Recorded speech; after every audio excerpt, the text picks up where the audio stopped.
Assalamualaikum warahmatullahi wabarakatuh.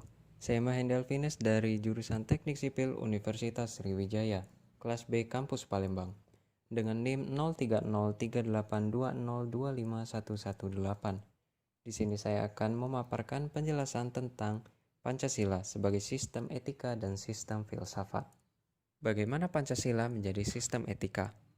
Pancasila sebagai sistem etika di samping merupakan way of life bangsa Indonesia juga merupakan struktur pemikiran yang disusun untuk memberikan tuntunan atau panduan kepada setiap warga negara Indonesia dalam bersikap maupun bertingkah laku.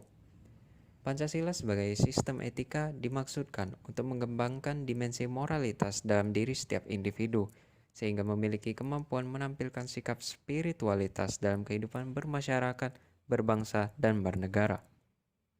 Mahasiswa sebagai peserta didik termasuk anggota masyarakat ilmiah akademik yang memerlukan sistem etika yang orisinal dan komprehensif agar dapat mewarnai setiap keputusan yang diambilnya dalam profesi ilmiah. Sebab keputusan ilmiah yang diambil tanpa pertimbangan moralitas dapat menjadi bumerang bagi dunia ilmiah itu sendiri, sehingga menjadikan dunia ilmiah itu hampa nilainya. Mahasiswa sebagai insan akademis yang bermoral Pancasila juga harus terlibat dan berkontribusi langsung dalam kehidupan berbangsa dan bernegara sebagai perwujudan sikap tanggung jawab warga negara. Tanggung jawab yang penting berupa sikap menjunjung tinggi moralitas dan menghormati hukum yang berlaku di Indonesia. Untuk itu diperlukan penguasaan pengetahuan tentang pengertian etika, aliran etika, dan pemahaman Pancasila sebagai sistem etika, sehingga mahasiswa memiliki keterampilan dalam menganalisis persoalan-persoalan korupsi dan dekadensi moral dalam kehidupan bangsa Indonesia.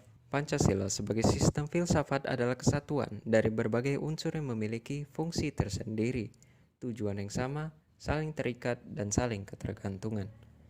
Filsafat adalah upaya manusia mencari kebijaksanaan hidup dalam membangun peradaban manusia. Pancasila adalah ideologi dasar dalam kehidupan bernegara Indonesia.